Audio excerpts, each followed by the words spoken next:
ಕೃಷಿ ವಿಶ್ವವಿದ್ಯಾನಿಲಯ ಬೆಂಗಳೂರಿಗೆ ಆತ್ಮೀಯವಾಗಿ ಬರಮಾಡ್ಕೊಳ್ತಾ ಇದ್ದೀನಿ. ಈ ದಿನದ ಪತ್ರಿಕಾಗೋಷ್ಠಿಯ ಕಾರ್ಯಕ್ರಮ ತಮಗೆ ಗೊತ್ತಿದೆ. ಕೃಷಿ ವಿಶ್ವವಿದ್ಯಾನಿಲಯ ಬೆಂಗಳೂರು ನವೆಂಬರ್ 13ರಿಂದ 16ರವರೆಗೆ ಅಂದರೆ 4 ದಿನಗಳ ಕಾಲ ಕೃಷಿ ಮೇಳ 2025 ಆರಂಭಿಸ್ತಾ ಇದೆ. ಈ ಕೃಷಿ ಮೇಳ 2025 ಯಾವ ರೀತಿ ನಾವು ಪೂರ್ವ ತಯಾರಿ ಮಾಡ್ಕೊಂಡಿದ್ದೀವಿ ಮತ್ತು ಯಾವ ರೀತಿ ಕಾರ್ಯಕ್ರಮವನ್ನು ನಡೆಸ್ಕೊಳ್ತಾ ಇದ್ದೀವಿ 4 ದಿನಗಳ ಕಾಲ ಅನ್ನೋದ್ರ ಬಗ್ಗೆ ಈ ದಿನ ಮಾಧ್ಯಮದವರಿಗೆ ಮಾಹಿತಿಯನ್ನು ಒದಗಿಸಲಿಕ್ಕೆ ಈ ಪತ್ರಿಕಾಗೋಷ್ಠಿಯನ್ನು ಕರೆದಿದ್ದೀವಿ. ಈಗಾಗಲೇ ತಮಗೆ ಗೊತ್ತಿದೆ, ಕೃಷಿ ವಿಶ್ವವಿದ್ಯಾನಿಲಯದ ಕೃಷಿ ಮೇಳ ಅಂದರೆ ಒಂದು ರೈತರ ಜಾತ್ರೆ. ಅದರಲ್ಲಿ ಮಾಹಿತಿ ಮತ್ತು ತಂತ್ರಜ್ಞಾನಗಳನ್ನು ಯಥೇಚ್ಛವಾಗಿ ರೈತರಿಗೆ ಬೇಕಾಗುವಂಥ ಮಟ್ಟದಲ್ಲಿ ತಲುಪಿಸ್ತಾ ಇರುವಂಥ ಒಂದು ವೇದಿಕೆಯಾಗಿ ಇದು ಮಾರ್ಪಟ್ಟಿದೆ. ಕಳೆದ ಬಾರಿ ಎಲ್ಲ ಮಾಧ್ಯಮ ಮಿತ್ರರ ಸಹಕಾರದೊಂದಿಗೆ ಸುಮಾರು 34 ಲಕ್ಷ ಜನ 4 ದಿನಗಳ ಕಾರ್ಯಕ್ರಮದಲ್ಲಿ ಭಾಗವಹಿಸಿದರು. ಇದೊಂದು ಅಭೂತಪೂರ್ವ ಯಶಸ್ಸು ಮತ್ತು ಹೆಚ್ಚಿನ ಜನ ಈ ಕೃಷಿ ಮೇಳದಲ್ಲಿ ಆಸಕ್ತಿಯನ್ನು ಬೆಳೆಸ್ಕೊಳ್ತಾ ಇದ್ದಾರೆ ಅನ್ನೋದಕ್ಕೆ ಒಂದು ನಿದರ್ಶನ.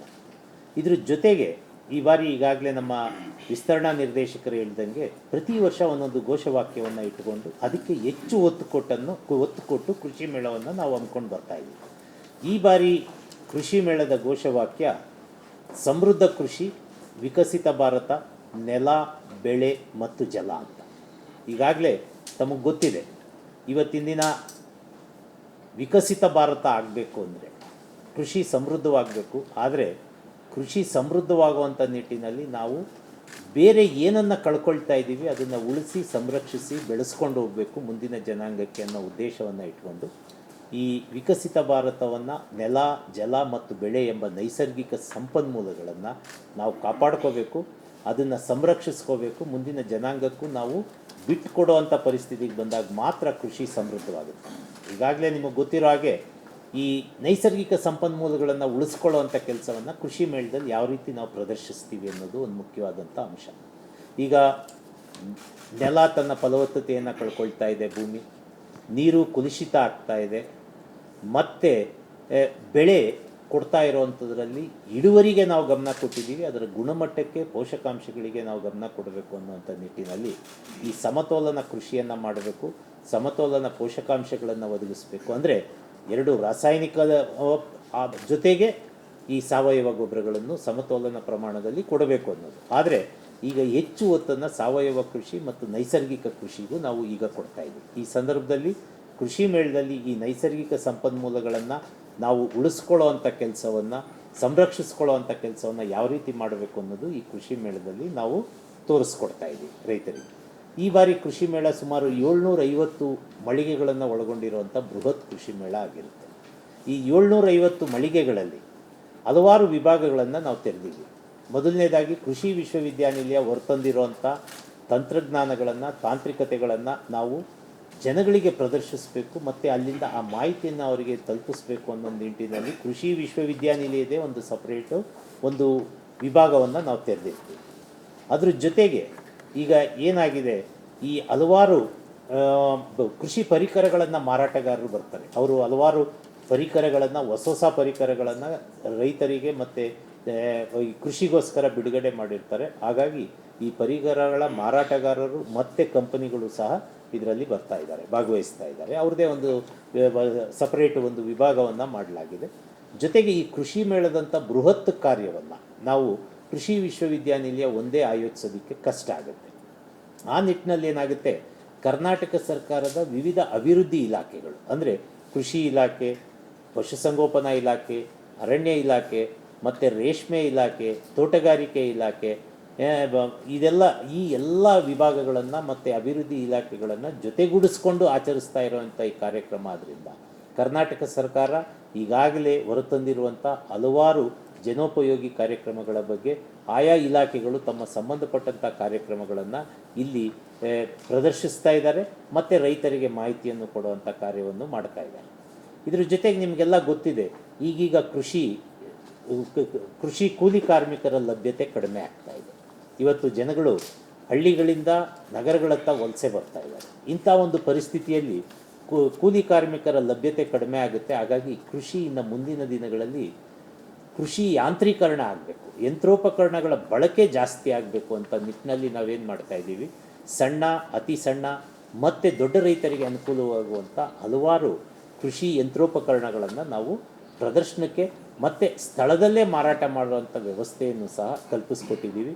ಹಲವಾರು ಈ ಯಂತ್ರೋಪಕರಣಗಳ ಕಂಪನಿಗಳು ಇದರಲ್ಲಿ ಭಾಗವಹಿಸ್ತಾ ಇದ್ದಾವೆ. ಅವರುಗಳು ಅಲ್ಲಿ ಮಾರಾಟದ ವ್ಯವಸ್ಥೆಯನ್ನು ಮಾಡಿದ್ದಾರೆ. ಹಾಗಾಗಿ ಇದರ ಲಾಭವನ್ನು ಸಹ ಅಲ್ಲಿ ಪಡಿಬೋದು. ಇದ್ರ ಜೊತೆಗೆ ನಿಮಗೆಲ್ಲ ಗೊತ್ತಿದೆ, ಇತ್ತೀಚಿನ ದಿನಗಳಲ್ಲಿ ಕೃಷಿ ಅಂದರೆ ಬರೀ ಬೆಳೆ ಬೆಳೆಯೋದೊಂದೇ ಅಲ್ಲ, ಇದನ್ನು ಸಮಗ್ರ ಕೃಷಿ ಪದ್ಧತಿಗಳಿಗೆ ನಾವು ಅವಕಾಶವನ್ನು ಕಲ್ಪಿಸ್ಕೊಡ್ಬೇಕು. ರೈತರ ಆದಾಯ ಜಾಸ್ತಿ ಆಗಬೇಕು ಅಂದರೆ ಸಮಗ್ರ ಕೃಷಿ ಪದ್ಧತಿಯನ್ನು ಅವರು ಕಡ್ಡಾಯವಾಗಿ ಪಾಲಿಸಲೇಬೇಕಾಗುತ್ತೆ. ಆ ನಿಟ್ಟಿನಲ್ಲಿ ನಾವೇನು ಮಾಡ್ತಾ ಇದ್ದೀವಿ, ಈ ಹೈನುಗಾರಿಕೆ ಬಗ್ಗೆ, ಪಶುಸಂಗೋಪನೆ ಬಗ್ಗೆ ಒಂದು ಸಪ್ರೇಟ್ ಒಂದು ಎನ್ಕ್ಲೇವನ್ನು ನಾವು ಕ್ರಿಯೇಟ್ ಮಾಡಿದ್ದೀವಿ. ಈ ಪಶುಸಂಗೋಪನೆ ಅಂತಿದ್ದಂಗೆ ಇದರಲ್ಲಿ ನಮಗೇನು ಹೈನುಗಾರಿಕೆ ಬರುತ್ತೆ, ಪ್ಲಸ್ ಜೊತೆಗೆ ಮೀನುಗಾರಿಕೆನೂ ಅದರಲ್ಲಿ ಸೇರೋಗುತ್ತೆ. ಈ ಹೈನುಗಾರಿಕೆ ಮತ್ತು ಮೀನುಗಾರಿಕೆದು ಒಂದು ಸಪ್ರೇಟ್ ವಿಭಾಗವನ್ನು ಮಾಡೋದರಿಂದ ಅದರಲ್ಲಿ ವಿವಿಧ ತಳಿಗಳನ್ನು ನಾವು ಪ್ರದರ್ಶನಕ್ಕೆ ಇಡ್ತಾ ಇದ್ದೀವಿ. ಇದರಲ್ಲಿ ಏನು ನಾಟಿ ಹಸುಗಳಿಂದ ಹಿಡಿದು, ನಾಟಿ ತಳಿಗಳಿಂದ ಹಿಡಿದು ಮತ್ತು ಹೆಚ್ಚು ಇಳುವರಿ ಕೊಡುವಂಥ ಹಸುಗಳವರೆಗೂ ನಾವು ಅಲ್ಲಿ ಪ್ರದರ್ಶನಕ್ಕೆ ಇಡ್ತಾ ಇದ್ದೀವಿ. ಮತ್ತು ಇನ್ನೊಂದು ಪ್ರಮುಖವಾದಂಥ ಆಕರ್ಷಣೆ ಅಂದರೆ ಈ ಸಲ ನಾಟಿ ತಳಿಗಳ ಕರುಗಳ ಒಂದು ಮೇಳವನ್ನು ಸಹ ಮಾಡ್ತಾಯಿದ್ವಿ. ಆ ಕರುಗಳನ್ನು ಒಂದು 25ರಿಂದ 30 ಕರುಗಳ ಪ್ರದರ್ಶನವನ್ನು ಸಹ ಈ ಸಂದರ್ಭದಲ್ಲಿ ನಾವು ಏರ್ಪಡಿಸ್ತಾ ಇದ್ದೀವಿ. ಅದು ಈಗೀಗ ಏನಾಗಿದೆ, ನೈಸರ್ಗಿಕ ಕೃಷಿಯನ್ನು, ಸಾವಯವನ ಕೃಷಿಯನ್ನು ನಾವು ಮಾಡಬೇಕು ಅಂದರೆ ನಾಟಿ ಪಶುಗಳನ್ನು ಸಾಕಿ ಅನ್ನುವಂಥ ಒಂದು ಇದಿರೋದ್ರಿಂದ ಇವತ್ತಿನ ದಿನ ಅದ್ರ ಬಗ್ಗೆಯೂ ಸಹ ನಾವು ಮಾಹಿತಿಯನ್ನು ಒದಗಿಸ್ಕೊಡ್ತಾ ಇದ್ದೀವಿ. ಜೊತೆಗೆ ಈಗಾಗಲೇ ಈ ಪುಸ್ತಕಗಳ ಮಾರಾಟಗಾರರು, ಕೃಷಿಗೆ ಸಂಬಂಧಪಟ್ಟಂಥ ಪುಸ್ತಕಗಳನ್ನು ಮಾರಾಟಗಾರರದ್ದು ಸಹ ಒಂದು ಸಪ್ರೇಟ್ ಜಾಗವನ್ನು ನಾವು ಕ್ರಿಯೇಟ್ ಮಾಡಿಕೊಟ್ಟಿದ್ದೀವಿ. ಅವರು ಆ ಜಾಗದಲ್ಲಿ ತಮ್ಮ ಕೃಷಿ ಮತ್ತು ಕೃಷಿ ಸಂಬಂಧಿತ ಲೇಖನಗಳನ್ನು, ಪ್ರಕಟಣೆಗಳನ್ನು ಅಲ್ಲಿ ಹೊರತಂದು ಅದನ್ನು ತೋರಿಸ್ಕೊಡುವಂಥ ಕೆಲಸವನ್ನು ಮಾಡ್ತಾ ಇದ್ದಾರೆ. ಹಾಗಾಗಿ ಇದ್ರ ಜೊತೆಗೆ ಈ ಬಾರಿ ಕೃಷಿ ಮೇಳದಲ್ಲಿ 3 ವಿಶೇಷ ವಿಭಾಗಗಳನ್ನು ನಾವು ತೆರೀತಾ ಇದ್ದೀವಿ. ಒಂದೇನು ಅಂದರೆ ಈ ಭಾಳ ಮುಖ್ಯವಾಗಿ ಒಂದು ಈ ಇನ್ಸೆಕ್ಟ್ ವರ್ಲ್ಡ್ ಅಂತ ಮಾಡ್ತಾಯಿದ್ದೀವಿ, ಕೀಟ ಪ್ರಪಂಚ ಅಂತ ಮಾಡ್ತಾಯಿದ್ದೀವಿ. ಈ ಕೀಟ ಪ್ರಪಂಚ ಅಂತಿದ್ದಂಗೆ ಕೃಷಿನಲ್ಲಿ ಅದೊಂದು ಅವಿಭಾಜ್ಯ ಅಂಗ. ಈ ಕೃಷಿ ಬೆಳೆಗಳನ್ನು ನಾಶ ಮಾಡುವಂಥ ಕೀಟಗಳು ಇದೆ, ಆದರೆ ಈ ಕೀಟಗಳನ್ನು ಸಾಕಿ ಅದರಿಂದ ಉಪಯೋಗ ಪಡ್ಕೊಳ್ಳುವಂಥ ಉಪಕಾರಿ ಕೀಟಗಳು ನಮ್ಮಲ್ಲಿದೆ. ಬಟ್ ಸಾಕಷ್ಟು ಜನಕ್ಕೆ ಈ ಹಾನಿಕಾರಕ ಕೀಟಗಳಿಂದ ಏನೇನು ಬೆಳೆಗಳಿಗೆ ದುಷ್ಪರಿಣಾಮ ಆಗುತ್ತೆ, ಆ ಕೀಟಗಳನ್ನು ಯಾವ ರೀತಿ ನಿಯಂತ್ರಣ ಮಾಡಬೇಕು ಅನ್ನೋದ್ರ ಬಗ್ಗೆನೂ, ಆ ಕೀಟಗಳ ಜೊತೆಗೆ ಅದರ ನಿಯಂತ್ರಣ ಕ್ರಮಗಳ ಬಗ್ಗೆನೂ ಮಾಹಿತಿ ಕೊಡುವಂಥ ಕೆಲಸವನ್ನು ಆ ಒಂದು ವಿಭಾಗದಲ್ಲಿ ಮಾಡ್ತಾ ಇದ್ದಾರೆ. ಜೊತೆಗೆ ಉಪಕಾರಿ ಕೀಟಗಳು ಅಂತ ಹೇಳಿದ ತಕ್ಷಣ ನಮ್ಮೆಲ್ಲರ ಮನಸ್ಸಿಗೂ ಬರುತ್ತೆ ಏನು ಅಂದರೆ, ಈ ಉಪಕಾರಿ ಕೀಟಗಳು ಬೆಳೆಗಳ ಮೇಲೆ ಕೂತು ಅದರಿಂದ ಏನು ನಮಗೆ ಆ ಜೇನನ್ನು ಕೂಡಿಡುವಂಥ ಜೇನು ಸಾಕಾಣಿಕೆ ಬಗ್ಗೆ ಮಾಹಿತಿ ಇದೆ. ಅದ್ರ ಜೊತೆಗೆ ಭಾಳ ಮುಖ್ಯವಾಗಿ ಏನಂದರೆ ಇದು ಪಾಲಿನೇಷನ್ ಮಾಡಲಿಕ್ಕೆ ಅನುಕೂಲ ಆಗುತ್ತೆ. ಅಂದರೆ ಬೆಳೆಗಳಿಂದ ಪಾಲಿನೇಷನ್ ಆದಾಗ ಅದ್ರ ಇಳುವರಿ ಜಾಸ್ತಿ ಆಗುತ್ತೆ. ಹಾಗಾಗಿ ಇದೊಂದು ಉಪಕಾರಿ ಕೀಟ. ಮತ್ತು ಇದ್ರ ಜೊತೆಗೆ ರೇಷ್ಮೆ ಕೃಷಿ ಬಗ್ಗೆನೂ ಅದರಲ್ಲಿ ಆ ಕೀಟ ಪ್ರಪಂಚದಲ್ಲಿ ತೋರಿಸ್ತಾ ಇದ್ದೀವಿ. ಅಂದರೆ ಆ ರೇಷ್ಮೆ ಎಷ್ಟು ಉಪಕಾರಿ ಕೀಟ, ಅದರಿಂದ ನಾವು ಎಷ್ಟು ಉಪಯೋಗವನ್ನು ಪಡಿತಾ ಇದ್ದೀವಿ ಅನ್ನೋದ್ರ ಬಗ್ಗೆ ನಾನೇನು ಹೆಚ್ಚಿಗೆ ಹೇಳೋ ಅವಶ್ಯಕತೆ ಇಲ್ಲ. ಆ ರೀತಿಯಾದಂಥ ಒಂದು ಕೀಟಗಳ, ಅಪಾಯಕಾರಿ ಕೀಟಗಳು ಮತ್ತು ಉಪಕಾರಿ ಕೀಟಗಳ ಬಗ್ಗೆ ಎಲ್ಲ ಆ ಸ್ಪೆಸಿಮನ್ಗಳನ್ನು ಅಲ್ಲೇ ಪ್ರದರ್ಶನಕ್ಕೆ ಇಟ್ಟು ಜನಗಳಿಗೆ ಅದರ ಬಗ್ಗೆ ಅರಿವು ಮೂಡಿಸುವಂಥ ಕಾರ್ಯಕ್ರಮವನ್ನು ಮಾಡ್ತಾಯಿದ್ದೀವಿ. ಜೊತೆಗೆ ಈ ಮತ್ಸ್ಯ ಮೇಳ ಅಂತ ಏನು ಹೇಳ್ತಾ ಇದ್ದೀವಿ, ಈಗ ನಿಮಗೆಲ್ಲ ಗೊತ್ತಿದೆ, ಮತ್ಸ್ಯ ಅಂತಿದ್ದಂಗೆ, ಮೀನುಗಾರಿಕೆ ಅಂತಿದ್ದಂಗೆ ನಮಗೆಲ್ಲ ಜ್ಞಾಪಕಕ್ಕೆ ಬರೋದು ಅಥವಾ ನಮ್ಮ ಕಣ್ಮುಂದೆ ಬರೋದು ಕರಾವಳಿ ಪ್ರದೇಶದಲ್ಲಿ ನಡೆಯುವಂಥ ಮೀನುಗಾರಿಕೆ. ಆದರೆ ಇವತ್ತು ಆ ಸಮುದ್ರದಲ್ಲಿ ನಡೆಯೋ ಮೀನುಗಾರಿಕೆ ಜೊತೆಗೆ ಒಳನಾಡು ಮೀನುಗಾರಿಕೆಯನ್ನು ಭಾಳ ಹೆಚ್ಚು ನಾವು ಪ್ರಶಸ್ತಿಯನ್ನು ಕೊಡ್ತಾ ಇದ್ದೀವಿ. ಅದರಲ್ಲಿ ಸಾಕಷ್ಟು ಅವಕಾಶಗಳು ಪ್ರತಿಯೊಬ್ಬ ರೈತನಿಗೂ ಇದೆ. ಅಂದರೆ ಈಗ ನಿಮಗೆ ಗೊತ್ತಿದೆ, ಎಲ್ಲರ ಹೊಲ ತೋಟಗಳಲ್ಲಿ ಇವತ್ತು ಕೃಷಿ ಹೊಂಡಗಳನ್ನು ಮಾಡ್ಕೊಂಡಿದ್ದಾರೆ. ಅದು ಬರೀ ನೀರು ಶೇಖರಣಾ ತೊಟ್ಟಿಗಳಾಗೇ ಇರಬಾರ್ದು, ಅದರಲ್ಲೂ ಸಹ ಮೀನುಗಾರಿಕೆಯನ್ನು ನಾವು ಮಾಡಿ ಅದನ್ನು ಒಂದು ಉಪಕಸವಾಗಿ ರೈತರಿಗೆ ಆದಾಯದ ಮೂಲವನ್ನು ಕಲ್ಪಿಸಿಕೊಡಬೇಕು ಅನ್ನೋಂಥ ದೃಷ್ಟಿಯಲ್ಲಿ ಆ ಒಳನಾಡು ಮೀನುಗಾರಿಕೆಗೂ ಸಹ ನಾವು ಒತ್ತು ಕೊಟ್ಟು, ಆಮೇಲೆ ಇವತ್ತಿನ ದಿನ ನಗರ ಪ್ರದೇಶಗಳಲ್ಲಿ ನೀವೆಲ್ಲ ನೋಡ್ತಾ ಇದ್ದೀರಾ, ಅಲಂಕಾರಿಕ ಮೀನುಗಳು ಒಂದು ದೊಡ್ಡ ಉದ್ಯಮವಾಗಿ ಬೃಹತ್ ಪ್ರಮಾಣದಲ್ಲಿ ಬೆಳೀತಾ ಇದೆ. ಹಾಗಾಗಿ ಇದರಲ್ಲಿ ಅಲಂಕಾರಿಕ ಮೀನುಗಳು, ವಿವಿಧ ಅಲಂಕಾರಿಕ ಮೀನುಗಳನ್ನು ಸಹ ನಾವು ಪ್ರದರ್ಶನಕ್ಕೆ ಇಡ್ತಾ ಇದ್ದೀವಿ. ಅದ್ರ ಜೊತೆಗೆ ಮನೆಗಳಲ್ಲಿ ಯಾರಾದರೂ ಇದನ್ನು ನಾವು ಮಾಡ್ಕೋಬೇಕು, ಅಕ್ವೇರಿಯಂ ಇಟ್ಕೋಬೇಕು ಅನ್ನೋವಂಥವ್ರಿಗೆ ಸಹ ಅಲ್ಲಿ ಬೇಕಾದಂಥ ಪರಿಕರಗಳ ಜೊತೆಗೆ ಅಲಂಕಾರಿಕ ಮೀನುಗಳನ್ನು ಮಾರಾಟ ಮಾಡುವಂಥ ವ್ಯವಸ್ಥೆಯನ್ನು ಕೊಟ್ಟಿದ್ದೀವಿ. ಇದೆಲ್ಲದರ ಜೊತೆಗೆ ನಾವು ಮಾತಾಡ್ತಾ ಇರುವಂಥ ಮುಖ್ಯವಾದಂಥ ಉದ್ದೇಶ ಸಮಗ್ರ ಬೇಸಾಯ ಪದ್ಧತಿಗಳು ಅಂತ. ಮೀನುಗಾರಿಕೆ ಆಯಿತು, ಮತ್ತು ಈ ಕೀಟಗಳಿಂದನೂ ನಾವು ಪಡೆಯುವಂಥ ಅನುಕೂಲಗಳ ಬಗ್ಗೆ ಆಯಿತು. ಆದರೆ ಇವತ್ತಿನ ದಿನ ಹೆಚ್ಚು ಪ್ರಚಲಿತವಾಗಿ ಜನಗಳ ಮನಸ್ಸಿಗೆ ಬರ್ತಾ ಇರೋದು ಅಂದರೆ ನಿಮಗೆಲ್ಲ ಗೊತ್ತಿದೆ, ಈ ನಗರ ಪ್ರದೇಶದ ಒತ್ತಡಗಳಿಂದ ದೂರ ಆಗಿ ಒಂದೆರಡು ದಿನಗಳ ಕಾಲ ರಜಾ ದಿನಗಳಲ್ಲಿ ಕಾಲ ಕಳಿಬೇಕು ಅಂತ ಹೊರಗಡೆ ಹೋಗ್ತಾ ಇದ್ದಾರೆ ಜನಗಳು. ಇದನ್ನು ಯಾಕೆ ನಮ್ಮ ರೈತ ಬಾಂಧವರು ತಮ್ಮ ಆದಾಯದ ಮೂಲವಾಗಿ ಪರಿವರ್ತನೆ ಮಾಡ್ಕೋಬಾರ್ದು ಅನ್ನುವಂಥ ಉದ್ದೇಶವನ್ನು ಇಟ್ಕೊಂಡು ಈ ಬಾರಿ ನಾವು ಕೃಷಿ ಪ್ರವಾಸೋದ್ಯಮ ಅನ್ನುವಂಥ ಕಲ್ಪನೆಯನ್ನು ಸಹ ಇವತ್ತು ಕೊಟ್ಟಿದ್ದೀವಿ. ಅಂದರೆ ಈ ಕೃಷಿ ಪ್ರವಾಸೋದ್ಯಮವನ್ನು ಮಾಡಲಿಕ್ಕೆ ಯಾವ ರೀತಿ ಮಾದರಿಯನ್ನು ರೈತ ಅನುಸರಿಸ್ಕೋಬೇಕು ಅನ್ನೋದ್ರ ಬಗ್ಗೆ ನಾವು ಈಗಾಗಲೇ ಒಂದು ಮಾದರಿಯನ್ನೇ ತಯಾರು ಮಾಡಿದ್ದೀವಿ. ಅದರಲ್ಲಿ ಒಂದು ತೋಟ ಅಂದರೆ ಆ ತೋಟದಲ್ಲಿ ಪ್ರವಾಸೋದ್ಯಮಕ್ಕೆ ಬೇಕಾಗುವಂಥ ಅತ್ಯವಶ್ಯಕ ಘಟಕಗಳನ್ನು ಯಾವ ರೀತಿ ತಯಾರು ಮಾಡಬೇಕು, ಅದನ್ನು ಯಾವ ರೀತಿ ಜನಗಳಿಗೆ, ಈಗ ಇಲ್ಲಿಂದ ಹೋದಂಥ ನಗರವಾಸಿಗಳಿಗೆ ಆ ಕೃಷಿಯ ಅನುಭವವನ್ನು ಯಾವ ರೀತಿ ಅವ್ರಿಗೆ ಕೊಡಬೇಕು, ಆ ಮಕ್ಕಳಿಗೂ ಸಹ ಕೃಷಿಯಲ್ಲಿ ಹೆಚ್ಚಿನ ಉತ್ತೇಜನ ಸಿಗೋ ರೀತಿ ಯಾವ ರೀತಿ ಅವರಿಗೆ ಒಂದು ಪ್ರೋತ್ಸಾಹವನ್ನು ಕೊಡೋಕ್ಕೆ ನಿಟ್ಟಿನಲ್ಲಿ ಈ ಕಾರ್ಯವನ್ನು ಮಾಡುವಂಥದ್ದು ಕೃಷಿ ಪ್ರವಾಸೋದ್ಯಮ. ಅದನ್ನು ಸಹ ನಾವು ಇವತ್ತು ಹಮ್ಮಿಕೊಂಡಿದ್ದೀವಿ. ಅದನ್ನು ಸುಮಾರು ಒಂದು ವಿಶಾಲವಾದಂಥ ಪ್ರದೇಶದಲ್ಲಿ ಅಲ್ಲಿ ಪಾರಂಪರಿಕ ಕೃಷಿಯಿಂದ ಹಿಡಿದು, ಅಂದರೆ ಹಿಂದೆ ನಡೀತಾ ಇದ್ದಂಥ ಕೃಷಿ ಪದ್ಧತಿಗಳಲ್ಲಿ ನಾವು ಬಳಸ್ತಾ ಇದ್ದಂಥ ಕೃಷಿ ಪರಿಕರಗಳು, ಮುಂಚೆ ಬೀಸೋ ಇರ್ತಾ ಇತ್ತು, ಮಜ್ಜಿಗೆ ಕಡಿಯುವಂಥದ್ದು ಇರ್ತಿತ್ತು, ಈ ರೀತಿಯಾದಂಥ ಎಲ್ಲ ಜನಗಳು ಯಾರು ಕೃಷಿ ಮೇಳಕ್ಕೆ ಬರ್ತಾರೆ ಅವ್ರಿಗೆ ಇದನ್ನು ಅನುಭವಗಳನ್ನು ಕೊಡುವಂಥ ಒಂದು ಕಾರ್ಯಕ್ರಮವನ್ನು ಸಹ ಈ ಕೃಷಿ ಪ್ರವಾಸೋದ್ಯಮದಲ್ಲಿ ಮಾಡಿದ್ದೀವಿ. ಏನು ಪಾರಂಪರಿಕ ಕೃಷಿಯಿಂದ ಇವತ್ತಿನ ಪ್ರಸ್ತುತ ವೈಜ್ಞಾನಿಕ ಕೃಷಿವರೆಗೂ ಬಳಸುವಂಥ ಎಲ್ಲ ಪದಾರ್ಥಗಳನ್ನು ಅಲ್ಲಿ ಪ್ರದರ್ಶನಕ್ಕೆ ಇಟ್ಟಿರ್ತೀವಿ, ಅದನ್ನು ಅವ್ರು ನೋಡ್ಬೋದು. ಇದ್ರ ಜೊತೆಗೆ ಕೃಷಿ ಲಾಭದಾಯಕ ಆಗಬೇಕು, ಈ ಇವತ್ತಿನ ಜನಸಂಖ್ಯೆಗೆ ಹೆಚ್ಚಿನ ಆಹಾರ ಧಾನ್ಯ ಉತ್ಪಾದನೆ ಆಗಬೇಕು. ಹಾಗಾಗಿ ಈ ನಿಟ್ಟಿನಲ್ಲಿ ನಾವು ಇವತ್ತಿನ ದಿನ ಹೆಚ್ಚು ಅವಲಂಬಿತವಾಗ್ತಾ ಇರೋದು ಡಿಜಿಟಲ್ ಕೃಷಿ. ಈಗ ಹಲವಾರು ಡಿಜಿಟಲ್ ತಂತ್ರಜ್ಞಾನಗಳನ್ನು ಕಳೆದ ಬಾರಿನೂ ನಾವು ಪ್ರದರ್ಶಿಸಿದ್ವಿ.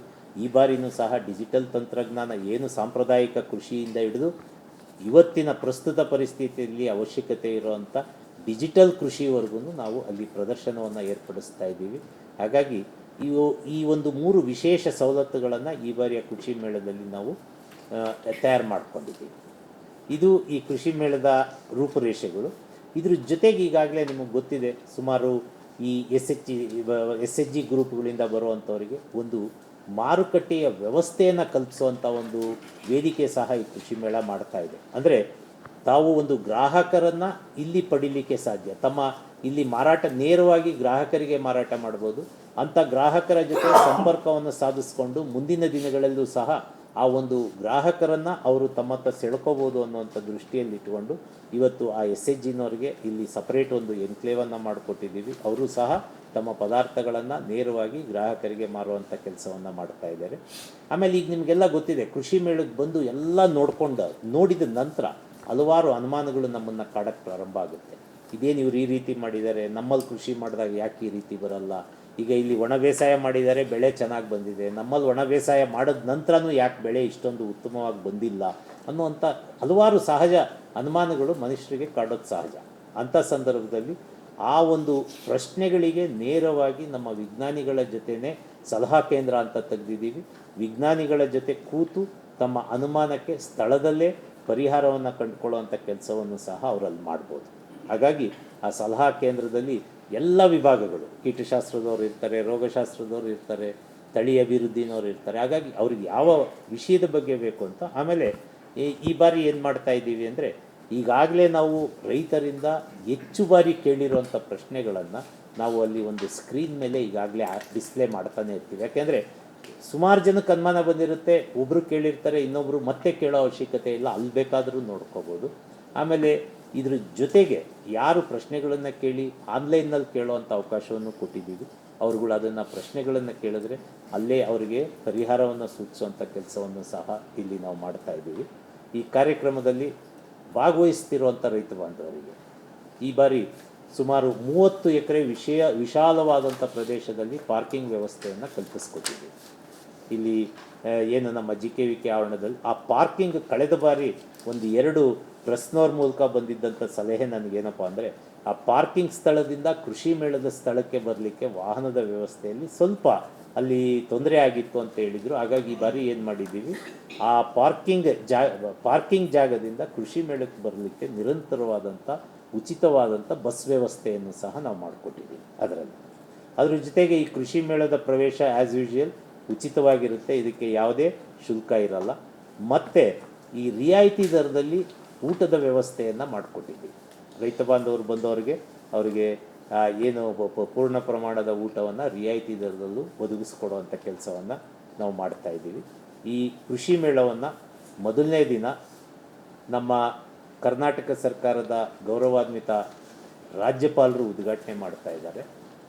ಆ ಸಂದರ್ಭದಲ್ಲಿ ನಮ್ಮ ಸಹ ಕುಲಾಧಿಪತಿಗಳು ಹಾಗೂ ಸನ್ಮಾನ್ಯ ಕೃಷಿ ಸಚಿವರಾದಂಥ ಶ್ರೀ ಎನ್ ಚೆಲುವರಾಯಸ್ವಾಮಿಯವರು ಸಹ ಈ ಕಾರ್ಯಕ್ರಮದಲ್ಲಿ ಭಾಗವಹಿಸ್ತಾ ಇದ್ದಾರೆ. ಹಾಗೂ ಇನ್ನಿತರ VIP ಗಳು ಈ ಕಾರ್ಯಕ್ರಮದಲ್ಲಿ ಭಾಗವಹಿಸಿ ಈ ಕಾರ್ಯಕ್ರಮವನ್ನು ಉದ್ಘಾಟನೆ ಮಾಡ್ತಾ ಇದ್ದಾರೆ. ಮತ್ತು ಈ ಸಂದರ್ಭದಲ್ಲಿ ಈಗ ನಿಮಗೆಲ್ಲ ಗೊತ್ತಿದೆ, ಸಾಧಕ ರೈತರನ್ನು ಸನ್ಮಾನಿಸುವಂಥ ಕಾರ್ಯಕ್ರಮ ಈ ಕೃಷಿ ಮೇಳದಲ್ಲಿ ನಡೆಯುತ್ತೆ. ಅಂದರೆ ಈಗಾಗಲೇ ಕೃಷಿಯಲ್ಲಿ ಅತಿ ಹೆಚ್ಚಿನ ಪ್ರಗತಿಯನ್ನು ಸಾಧಿಸಿ ಏನು ಪ್ರಗತಿಪರ ರೈತರು ಅಂತ ಗುರುತಿಸ್ಕೊಂಡಿದ್ದಾರೆ ಅಂಥವರನ್ನು ಕೃಷಿ ವಿಶ್ವವಿದ್ಯಾನಿಲಯ ಗೌರವಿಸಿ ಸನ್ಮಾನಿಸುವಂಥ ಕಾರ್ಯವನ್ನು ಮಾಡ್ತಾ ಇದೆ. ಇದರ ಮುಖ್ಯವಾದಂಥ ಉದ್ದೇಶ ಏನಪ್ಪ ಅಂದರೆ ಈ ಸಾಧಕರ ಸಾಧನೆ ಅವರ ಜೊತೆ ಇರುವಂಥ ರೈತ ಬಾಂಧವರಿಗೂ ಒಂದು ಪ್ರೋತ್ಸಾಹವಾಗಲಿ, ಅವ್ರಿಗೂ ನಾನು ಈ ರೀತಿಯಾದಂಥ ಸಾಧನೆ ಮಾಡಬೇಕು ಅನ್ನೋವಂಥ ನಿಟ್ಟಿನಲ್ಲಿ ಅವ್ರನ್ನ ಪ್ರೋತ್ಸಾಹಿಸಬೇಕು ಅನ್ನೋವಂಥ ಕಾರಣದಿಂದ ಮಾಡ್ತಾ ಇದ್ದೀವಿ. ಈಗಾಗಲೇ ತಮಗೆ ಇದ್ರ ಬಗ್ಗೆ ಎಲ್ಲ ಮಾಹಿತಿಯನ್ನು ಒದಗಿಸಿದ್ವಿ. ಎಷ್ಟು ಅವಾರ್ಡ್ಗಳನ್ನು ಕೊಡ್ತಾಯಿದ್ದೀವಿ, ಪ್ರಶಸ್ತಿಗಳನ್ನು ತಾಲೂಕು ಮಟ್ಟದಲ್ಲಿ, ಜಿಲ್ಲಾ ಮಟ್ಟದಲ್ಲಿ ಮತ್ತು ರಾಜ್ಯ ಮಟ್ಟದಲ್ಲೂ ಸಹ ಕೆಲವು ಪ್ರಶಸ್ತಿಗಳನ್ನು ಕೊಡ್ತಾಯಿದ್ದೀವಿ. ಮತ್ತು ಆ ಪ್ರಶಸ್ತಿಯನ್ನು ಪಡಿತಾ ಇರೋವಂಥ ಸಾಧಕರ ಪಟ್ಟಿಯನ್ನು ಸಹ ನಿಮ್ಮ ಮುಂದೆ ನಾವು ಈಗಾಗಲೇ ಒದಗಿಸಿದ್ದೀವಿ. ಅದರಲ್ಲಿ ಅವರು ಮಾಡಿರುವಂಥ ಸಾಧನೆಗೆ ಕೃಷಿ ವಿಶ್ವವಿದ್ಯಾನಿಲಯ ಬೆನ್ನು ತಟ್ಟಿ ಪ್ರೋತ್ಸಾಹಿಸುವಂಥ ಈ ಕೆಲಸ. ಇದ್ರ ಜೊತೆಗೆ ಈ ನಮ್ಮ ಕೃಷಿ ವಿಶ್ವವಿದ್ಯಾನಿಲಯ ನಿರಂತರವಾಗಿ ನಡೆಸ್ಕೊಂಡು ಬರ್ತಾ ಇರುವಂಥ ಈ ಬೆಳೆ ಸಂಗ್ರಹಾಲಯ ತಾಕುಗಳನ್ನು ನೋಡಿದ್ದೀರಲ್ಲಿ ಪ್ರತಿ ವರ್ಷ ನಾವು ಮಾಡ್ತೀವಿ. ಅಂದರೆ ಇಡೀ JKVK ಆವರಣ ಪೂರ್ತಿ ಓಡಾಡಿ ರೈತರು ನೋಡ್ಕೊಂಡು ಹೋಗೋಕ್ಕಾಗಲ್ಲ ಅಂತೇಳಿ ಒಂದು ಸೀಮಿತ 15ರಿಂದ 20 ಎಕರೆ ಪ್ರದೇಶದಲ್ಲಿ ನಮ್ಮಲ್ಲಿರುವಂಥ ಎಲ್ಲ ಬೆಳೆ ತಂತ್ರಜ್ಞಾನಗಳನ್ನು ಆ ಸ್ಥಳದಲ್ಲೇ ನಾವು ಅವರಿಗೆ ತೋರಿಸುವಂಥ ಕಾರ್ಯ. ಸುಮಾರು 42 ಬೆಳೆಗಳನ್ನು ನಾವು ಆ ಸ್ಥಳದಲ್ಲಿ ಬೆಳೆದಿದ್ದೀವಿ. ಅದರಲ್ಲಿ ಹೊಸದಾಗಿ ನಾವು ಬಿಡುಗಡೆ ಮಾಡ್ತಾ ಇರುವಂಥ ತಳಿಗಳನ್ನು ಸಹ ಅಲ್ಲಿ ಈಗಾಗಲೇ ಬೆಳೆದು ಅದು ಯಾವ ರೀತಿ ಬೆಳೆಯುತ್ತೆ ಅನ್ನೋದ್ರಲ್ಲಿ ತೋರಿಸೋದ್ರ ಬಗ್ಗೆಯೂ ಈ ಕೆಲಸವನ್ನು ನಾವು ಮಾಡಿದ್ದೀವಿ. ಇದು ಈ ಕೃಷಿ ಮೇಳ 2025ರ ಒಂದು ರೂಪುರೇಷೆ ಮತ್ತು ಇದಕ್ಕೆ ಬೇಕಾದಂಥ ಎಲ್ಲ ತಯಾರಿಗಳನ್ನು ನಾವು ಮಾಡ್ಕೊಳ್ತಾ ಇದ್ದೀವಿ. ಹಾಗಾಗಿ ಇವತ್ತಿನ ದಿನ ಈ ಒಂದು ಏನು ಪ್ರೆಸ್ ಮೀಟ್ ಆದ ನಂತರ ನೀವು ಬೆಳೆ ಸಂಗ್ರಹಾಲಯಕ್ಕೆ ಮತ್ತು ನಾವೇನು ಇದನ್ನು ಪ್ರವಾಸೋದ್ಯಮದ ಪರಿಕಲ್ಪನೆಯನ್ನು ಮಾಡಿಕೊಳ್ಳಿಕ್ಕೆ ತಯಾರಿ ಮಾಡ್ಕೊಳ್ತಾ ಇದ್ದೀವಿ. ಇನ್ನೂ ಪೂರ್ಣ ಪ್ರಮಾಣದಲ್ಲಿ ಆಗಿಲ್ಲ, ಇನ್ನು ನಮಗೆ ಇನ್ನೂ ಒಂದು 5-6 ದಿನ ಕಾಲಾವಕಾಶ ಇರೋದರಿಂದ ಅದನ್ನು ನಾವು ಮಾಡ್ತಾಯಿದ್ದೀವಿ. ಇದ್ರ ಬಗ್ಗೆ ತಮಗೇನಾದರೂ ಹೆಚ್ಚಿನ ಪ್ರಶ್ನೆಗಳಿದ್ದರೆ ದಯಮಾಡಿ ಕೇಳಬೇಕು. ಕೃಷಿ ಪ್ರವಾಸೋದ್ಯಮ ಇದೇ ಫಸ್ಟ್ ಟೈಮ್? ಹೌದು ಹೌದು, ಕೃಷಿ ಪ್ರವಾಸೋದ್ಯಮ ಮೊಟ್ಟ ಮೊದಲನೇ ಬಾರಿಗೆ ಕೃಷಿ ವಿಶ್ವವಿದ್ಯಾನಿಲಯದಲ್ಲಿ ಆ ಒಂದು ಮಾದರಿಯ ಪರಿಕಲ್ಪನೆಯನ್ನು ರೈತರಿಗೆ ಕೊಡ್ತಾ ಇದ್ದೀವಿ. ಸಮಾರೋಪ ಸಮಾರಂಭವನ್ನು ಈ ಕರ್ನಾಟಕ ರಾಜ್ಯದ ಸನ್ಮಾನ್ಯ ಮುಖ್ಯಮಂತ್ರಿಗಳು ವಹಿಸ್ತಾ ಇದ್ದಾರೆ. ಮತ್ತು ನಮ್ಮ ಸಹ ಕುಲಾಧಿಪತಿಗಳಾದಂಥ ಶ್ರೀ ಎನ್ ಚೆಲುವರಾಯಸ್ವಾಮಿಯವರು, ಸನ್ಮಾನ್ಯ ಕೃಷಿ ಸಚಿವರು, ಕರ್ನಾಟಕ ಸರ್ಕಾರ, ಇವರು ಸಹ ಭಾಗವಹಿಸ್ತಾ ಇದ್ದಾರೆ. ಮತ್ತು ನಮ್ಮ ಸ್ಥಳೀಯ ಶಾಸಕರು ಮತ್ತು ಸಚಿವರು ಆದಂಥ ಶ್ರೀ ಕೃಷ್ಣ ಬೈರೇಗೌಡರು ಮೊದಲನೇ ಉದ್ಘಾಟನಾ ಸಮಾರಂಭ ಮತ್ತು ಸಮಾರೋಪ ಸಮಾರಂಭಕ್ಕೂ ಸಹ ಇದರಲ್ಲಿ ಭಾಗವಹಿಸ್ತಾ ಇದ್ದಾರೆ. ಬೇರೆ ಬೇರೆ ರೈತರುಗಳ ಕಡೆಯಿಂದ ತರ್ತಾ ಇದ್ದಾರೆ. ಕರ್ನಾಟಕದ್ದು ಅವರು ಈಗಾಗಲೇ ಪುಂಗನೂರು ಅದೆಲ್ಲ ಇಲ್ಲಿ ತಂದು ಸಾಕ್ತಾ ಇದ್ದಾರೆ. ಸೊ ಇಲ್ಲೇ ಸಿಗ್ತಾ ಇದೆ. ಸೊ ಎಲ್ಲೆಲ್ಲಿ ಸಿಗುತ್ತೆ ಅದನ್ನು ತೊಗೊಂಡು ಬಂದು ನಾವು ಪ್ರದರ್ಶಿಸ್ತೀವಿ. ಈಗ ಪುಂಗನೂರು ಬರ್ತಾ ಇದೆ, ಮತ್ತು ಮಲೆನಾಡು ಗಿಡ್ಡ ಬರ್ತಾ ಇದೆ. ಆಮೇಲೆ ಹೊಸ ಬೇರೆ ಬೇರೆ ತಳಿಗಳನ್ನೆಲ್ಲ ನಾವು ಆ ಪ್ರದರ್ಶನಕ್ಕೆ ಯಾರ್ಯಾರ ಹತ್ರ ಆ ತಳಿಗಳಿದೆ ಅಂದರೆ ಜನಗಳಿಗೆ ಅದು ಈಗ ಕೆಲವರು ಮನೆಯೊಳಗೂ ಸಾಕ್ಲಿಕ್ಕೆ ಪ್ರಾರಂಭ ಮಾಡಿದ್ದಾರೆ ಅದನ್ನು, ನಾಟಿ ಕರುಗಳನ್ನು. ಸೊ ಹಾಗಾಗಿ ಆ ಥರದ್ದನ್ನು ಕರುಗಳನ್ನು ಸಹ ಪ್ರದರ್ಶನಕ್ಕೆ, ಅಂದರೆ ಇನ್ನೂ ಫೈನಲ್ ಆಗಿಲ್ಲ ನನಗೆ ಪೂರ್ಣ ಪ್ರಮಾಣದಲ್ಲಿ ಎಷ್ಟು ತಳಿಗಳು ಬರ್ತಾ ಇದೆ ಅಂತ. ಬಟ್ 25 ಕರುಗಳನ್ನಂತೂ ಈ ಬಾರಿ ಪ್ರದರ್ಶನದಲ್ಲಿ ಮತ್ತು ಮೇಳದಲ್ಲಿ ಮಾಡ್ತಾ ಇದ್ದೀವಿ. ಇಲ್ಲ 25 ತಳಿ ಸಿಗೋದೇ ಇಲ್ಲ, 25 ತಳಿ ಸಿಗಲ್ಲ. ಇಲ್ಲ, ಕಳೆದ ಬಾರಿ 34 ಲಕ್ಷ ಇದ್ದರು. ಈ ಬಾರಿ ನಾವು ಪ್ರತಿ ವರ್ಷ ಇದು ಜಾಸ್ತಿ ಆಗ್ತಾ ಇರೋದ್ರಿಂದ ಮತ್ತು ಈ ಬಾರಿ ನಾವು ಕೃಷಿ ಮೇಳದಲ್ಲಿ ಬೇರೆ ಬೇರೆ ವಿಭಾಗಗಳನ್ನು ತೆರೆದಿರೋದ್ರಿಂದ ಈಗ ಇನ್ಸೆಕ್ಟ್ ವರ್ಲ್ಡ್ ಅಂತ ಹೇಳಿದ್ವಿ ನಾವು, ಕೀಟ ಪ್ರಪಂಚ, ಮತ್ಸ್ಯಲೋಕ ಮತ್ತು ಈ ಕೃಷಿ ಪ್ರವಾಸೋದ್ಯಮ, ಇದು ನಗರವಾಸಿಗಳನ್ನು ಹೆಚ್ಚಿನ ಮಟ್ಟದಲ್ಲಿ ಸೆಳೀಬೋದು ಅಂತ ಒಂದಿದೆ ಈ ವರ್ಷ ಮಾಡ್ತಾರೆ ಫಸ್ಟ್ ಟೈಮ್. ಸೊ ಅವರನ್ನು ಹೆಚ್ಚಿಗೆ ಸೆಳೀಬೋದು ಅನ್ನೋವಂಥ ದೃಷ್ಟಿ ಇಟ್ಕೊಂಡು ನಾವೇನು ಸುಮಾರು ಒಂದು 40 ಲಕ್ಷ ಜನ ಭಾಗವಹಿಸ್ಬೋದು ಅಂತ ನಮ್ಮ ಅಂದಾಜಿದೆ. ಅದಕ್ಕೆ ಬೇಕಾದಂಥ ವ್ಯವಸ್ಥೆಯನ್ನು ಮಾಡ್ಕೊಳ್ತಾ ಇದ್ದೀವಿ. ಹೊಸ ತಳಿಗಳು ಸರ್, ವಿಶೇಷತೆ ಈಗ ಹೊಸ ತಳಿಗಳು ಅಂದರೆ ಇದನ್ನ ಕೊಟ್ಟಿದ್ದೀರಾ ಎಲ್ಲರಿಗೂ? ಹೌದಾ? ಹಾಂ, ಇದೆ. ಈಗ ಹೊಸ ತಳಿಗಳಲ್ಲಿ ಏನು ಮಾಡಿದ್ದೀವಿ ನಾವು, ಒಂದು ಸೂರ್ಯಕಾಂತಿ KBSH 88 ಅಂತ. ಇದರಲ್ಲಿ ಈ ಕಡಿಮೆ ಅವಧಿ ಇರುವಂಥದ್ದು, ಜೊತೆಗೆ ಹೆಚ್ಚು ಎಣ್ಣೆ ಅಂಶ ಇರುವಂಥ ತಳಿ ಇದೆ. ಹಾಗಾಗಿ ಇದನ್ನು ಬಿಡುಗಡೆ ಮಾಡ್ತಾ ಇದ್ದೀವಿ. ಮತ್ತು ಈ ಧಾನ್ಯದ ಯಾವುದು CNGS ಜೋಳ, ಹಾಂ, ಜೋಳ ಒಂದು, ಇದು ವಲಯ 6ಕ್ಕೆ. ಓಕೆ. ಆಮೇಲೆ BCH 162 ಹರಳು ತಳಿ, ಹರಳು ತಳಿ. ಆಮೇಲೆ